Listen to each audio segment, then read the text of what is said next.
As you already know, Street Fighter 6 is right around the corner, and the excitement is building with every passing day and trailer released. With the base roster now fully revealed, we've got a perfect opportunity to dive deeper into each of the characters and talk about what makes them unique. In this video, we'll be taking a closer look at some of the new characters joining the fray in Street Fighter 6 and what they bring to the table. From powerful grapplers to lightning-fast strikers, the new additions to the roster are sure to shake up the meta and provide new challenges for players to overcome. So, if you're ready to get your fighting game fix, sit back, relax, and join us as we explore the base roster of Street Fighter 6. Let's begin with the game's new main protagonist, Luke. He was the last character to join the roster of Street Fighter V and served as a teaser for SF6. Luke is an ex-member of Special Forces with an arrogant attitude that reminds me a lot of Dante, the not cool version. At least that's how he was in the last game. In SF6, however, he's more serious and mature, with scars on the face showing that he had been in many fights between the two games. This attitude change suits Luke better as he plays the role of the player's coach in the World Tour mode. Basically, Capcom is setting him to be the new Ryo of the series, according to his character designer. But don't fret, the real Ryo is still in the game. And speaking of design, one of the inspirations for Luke is Popeye. I kid you not. I guess that's where his super developed forearm comes from. Also, Luke's Japanese voice actor is the same as Kyoko Sanagi's in KOF 14 and 15. Fitting, since they both have a cocky demeanor. In terms of fighting style, Luke is an MMA fighter with a leaning towards offensive gameplay. It's noteworthy that his attacks share resemblance with one of SNK's forgotten characters, John Crowley from the Art of Fighting series, and they also both come from a military background. Who says protagonist says rival, and if Luke is the new Ryo, Jamie, the newcomer to Street Fighter 6, is the new Ken. He is the first drunken fist master in the series. But, unlike other interpretations of the stereotype, Jamie is still young and fit. He also doesn't actually drink alcohol. Yes, you heard that right. That jug contains a special medicinal tea instead of alcohol. All that being said, Jamie isn't just a drunken fist style user, he's also a breakdancer. Basically, he's a mix of Chin and Duck King. Despite looking as someone who's full of himself, Jamie is a chill dude who just wants to help, presenting himself as the protector of his town. He seems very acquainted with Chun Li and holds her on high esteem. Oh, and he is Yoon and Yang's cousin, whom he not only admires, he also includes a lot of their moves in his fighting style. Of course, the main gimmick of the set style is the drinking mechanic. Before drinking, Jamie is at his weakest stage. He doesn't have access to all his moves and his damage output is reduced to 90%. But whenever he drinks, he gains additional special moves and his damage output goes up by 5%. Jamie's drink level can go up to 4 levels, and when that happens, his stance changes. His breath becomes undone and the hair unkempt. He has access to all his moves and his damage output reaches 110% level. And in case you wonder, drinking above the maximum level will replenish his drive bar. It's important to note that the drinking mechanic is part of some of his moves as well, a faster and more organic way to fill that drinking meter up. Also, one of his super arts can give him a 4th drinking level momentarily. Jamie is certainly a very interesting character, but I don't think he's a very beginner-friendly one, though there are harder characters than him for sure. Next is Kimberly, the unsuspected teen ninja who is actually the pupil of Guile, the famous character from Final Fight and Street Fighter. Kimberly is simply a genius, not only in combat but also in her studies, managing to graduate from college at a very young age. She also somehow managed to beat Zeku, Guile's own master. Now her main motivation in life is to become a fully fledged ninja. For some reason, she's too much into the 80s pop culture. She's also into graffiti, a common art form during the 80s and an integral part of the overall general style of Street Fighter 6. Kimberly's gameplay is all about speed. She's easily one of the most mobile characters shown so far, if not the most mobile. She fights using the Bushin Ryu style learned from her master. so logically, a lot of her moves come from Guile. Of course, she adds her own touch to them. Kim uses her paint sprays in combat instead of regular ninja tools like smoke bombs. In addition, she can use her stock of 2 spray cans as a means to pressure the opponent or extend combos. And don't forget, she can restock on this resource with her Genius at Play move. Shout out to her third super art, where she puts on her Walkman. Remember these things that work with cassette tapes, which on their turn work miraculously well with a pen? Only my senior friends will know what I'm talking about. Anyway, Kimberly sure has an unhealthy obsession with the 80s. That super, in addition of looking super dope, has the benefit of increasing Kim's speed by 11% for the rest of the match, as if she needed that. Kimberly is considered as Chun Li's counterpart for the new generation of Street Fighter, as confirmed by her character design. Next is Marisa, the brutal gladiator-like warrior, whom under her Spartan helmet has another Spartan helmet that is actually her hair. From an Italian origin, she practices a form of Greco-Roman wrestling called pankration that includes wrestling moves and a lot of boxing. Marisa is certainly a big girl with a hulking stature, and she sure knows how to use her intimidating stature to her advantage. Every hit she delivers looks exceptionally painful. That being said, she's far from being a mindless brute though. She knows how to be delicate when it comes to her profession as a jewelry designer, and she has a great sense of honor and respects worthy opponents. Her outfit, although it takes clear inspiration from the soldier uniforms of ancient Greece, is also inspired from real-life MMA fighter Ronda Rousey.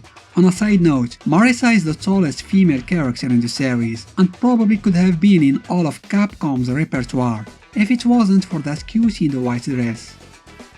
Now with the character who I initially thought was Poison. Manon is a model and a judo champion. Her main motivation is to become the world's strongest model, but judo isn't her only tool when it comes to fighting. Manon mixes judo and ballet dancing, somehow, creating a very elegant and unique fighting style that contrasts a lot with Marisa's. It was clever to put them against each other in their reveal trailer. She has command grab moves, which is not surprising given the fact she is a judoka. The main gimmick with her gameplay is the star system. Manon gains a star level each time she successfully lands a grab. The more stars she has, the more powerful her grabs get, and that system can reach up to 5 levels, with no sign of depleting or resetting between rounds. In other words, the longer the fight against her goes, the stronger she gets. Her ballet dancing, even though may not sound very intimidating as a fighting style, proves to be exceptionally fearsome when it's combined with judo. In fact, Manon is so good at it that she can make her opponents dance with her.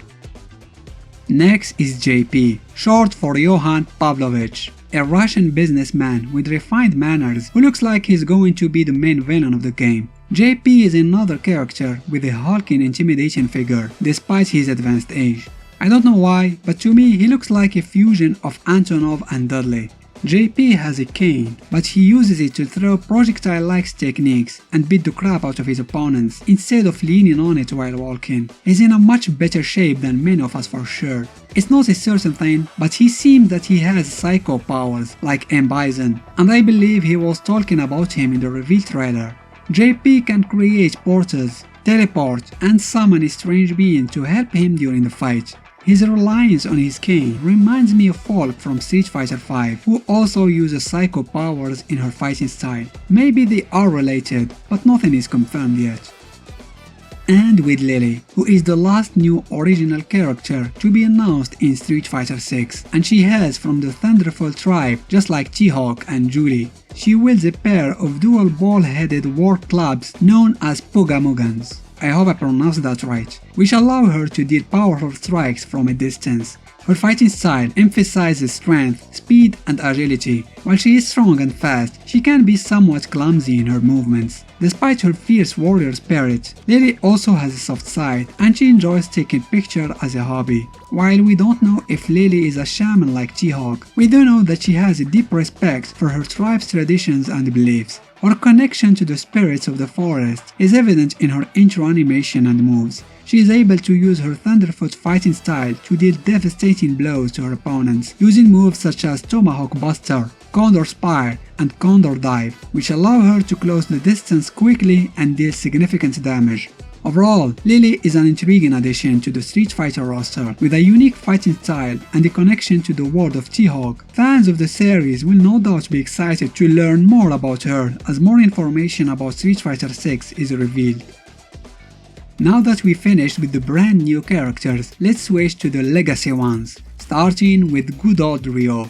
In Street Fighter 6, Ryo has undergone a redesign to reflect his mastery in martial arts. His appearance now closely resembles that of his master, Guken, donning a kasaya and a brown wooden sandals. Ever seeking to hone his skills, Ryo travels the world in search of worthy opponents and has overcome the Satsui no Hado in SF5, the dark force that always threatened to consume him. I'll be honest with you, I didn't like Ryo's new design when I first saw him, but when I realized that he is supposed to look more and more like Guken, it grew on me. It makes sense that he looks that way. It's just who Ryo is, a totally out-of-touch fella when it comes to anything related to trend and modernity, due to his never-ending quest of self-improvement.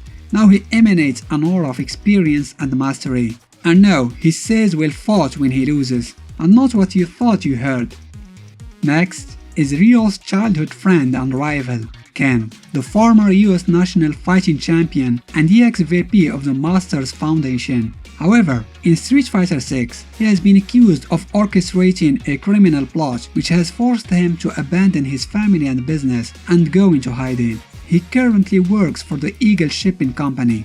In terms of appearance, Ken's blonde hair has returned to its original look from his playable appearance in Street Fighter 3, and he is no longer wearing a red gi. His main outfit in SF6 is featuring a hooded jacket that reaches below the knee with the sign ESC on it. He also wears his classic yellow gloves, as well as a pair of black training gloves and a feminine necklace around his neck. His design kind of reminds me of Terry Bogard's from Garou Mark of the Wolves. Is it just me, or his third super art is also like Terry's level 3 power dunk in KOF14?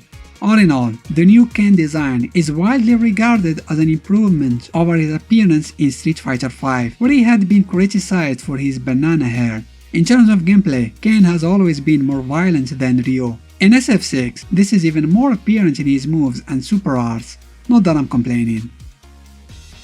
And with everyone's favorite kung fu practitioner, Chun Li is a former ICPO agent known for her high-kicking abilities. In Street Fighter 6, she looks after Li Fen, a victim of the Black Moon incident, and runs kung fu classes while being a well-loved member of the local community. Despite her past experiences, she lives her life in a calm but radiant manner, indicating her resilient and positive personality. After the fall of Shadowloo, Chun Li has gained a more zany perspective, which is reflected in her attire. She wears a white-based outfit, quite elegant and easy to move in. She replaces her pantyhose and boots with blue leggings and black Chinese toe shoes, which are similar to the leggings and flats worn by her anime counterpart in Street Fighter 2V. This isn't something specific to Chun Li, but I just adore how she changes her stance when her burnout gauge is empty. She switches to her stance in Street Fighter 2, looking suddenly a bit less confident.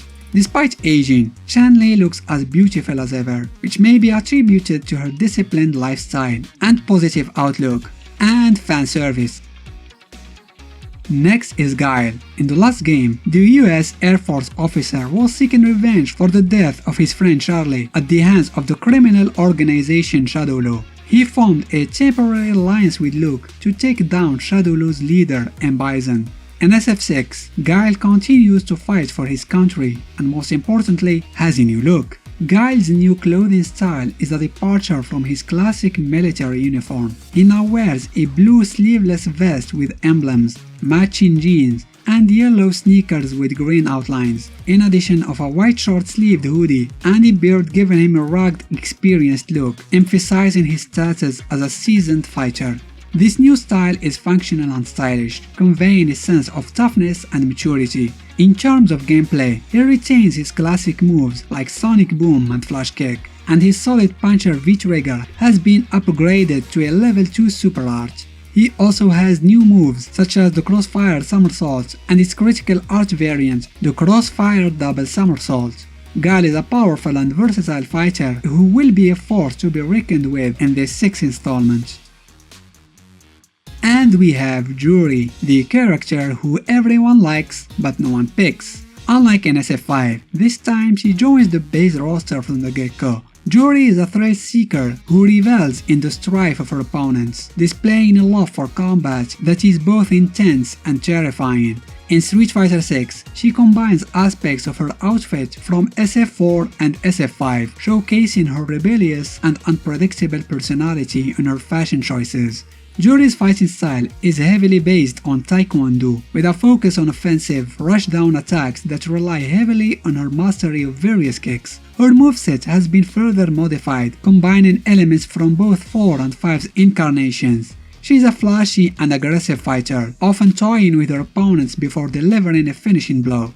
Despite her fierce personality, Juri has a playful side, as seen in her hilarious wind pose, where she amusingly mimics Chun Li's signature pose. This rivalry between the two characters adds an extra layer of depth to Juri's character, making her a fascinating and entertaining addition to the Street Fighter series. Juri is widely regarded as a fan favorite in the franchise. However, her hard-to-master gameplay often dissuades players from choosing her as their main. While some players excel with her, she remains a challenging character for beginners due to the complexity of her moveset. But seriously, that wind pose is enough reason to learn her. A main staple in the series is Blanka, who makes a return in SF6 as well, with a curious twist in his gameplay.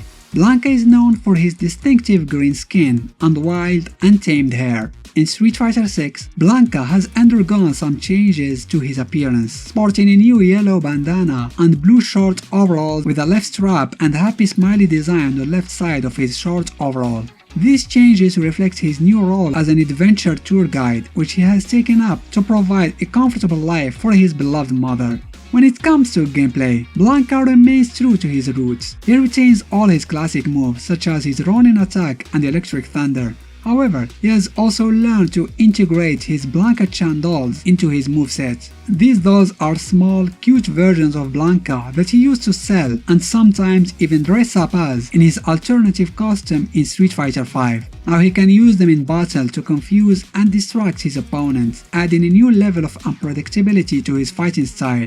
I feel he's going to be a pain to deal with.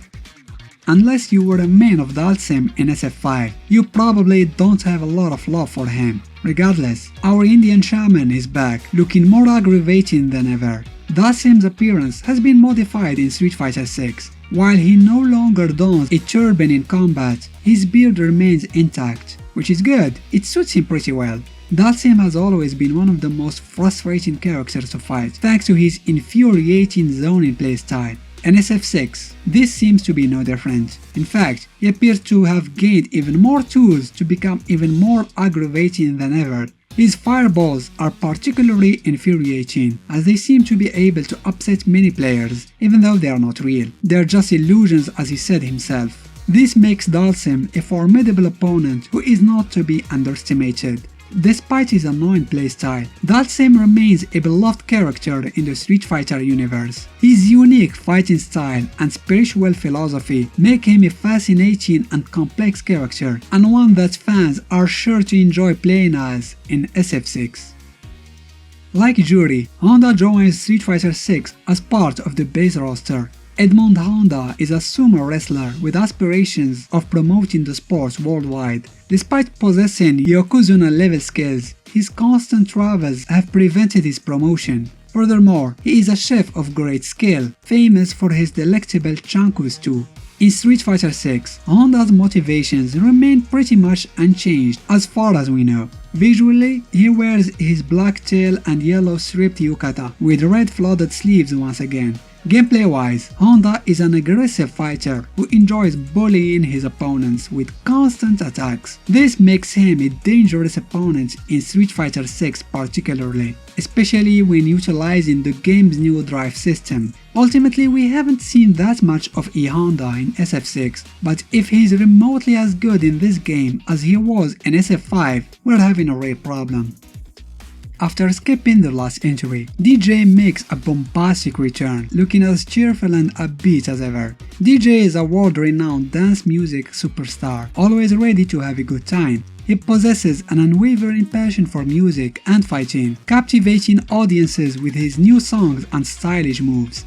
Dee Jay sees kickboxing, a popular martial art around the world, as a form of dancing. In Street Fighter 6, Dee Jay's dreadlocks have grown to shoulder length, and he now wears a light red headband and beach sandals rather than staying barefoot. Dee Jay's playstyle has been revamped in SF6 to keep his opponents guessing. His air slasher move now includes both meteorless double fireball variant and a feint, making his zoning more potent and allowing him to easily anti-air opponents who jump over a fake projectile. Lastly, Dee Jay's new move, Speedy Maracas, charges his super gauge from a distance, forcing his opponents to approach him and leaving them vulnerable to mistakes.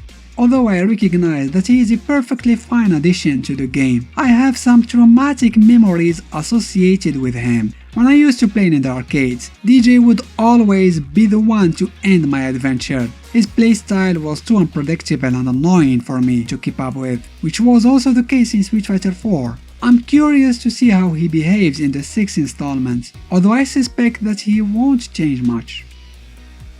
One of the last characters revealed for the game is the Red Cyclone himself, Zangief. The colossal wrestler who has been one of the most iconic characters in the Street Fighter franchise, and his return in Street Fighter 6 is sure to leave a lasting impression on fans and newcomers alike. Zangief has always been dedicated to physical improvement, and it's clear that he's been working hard in the years since we last saw him.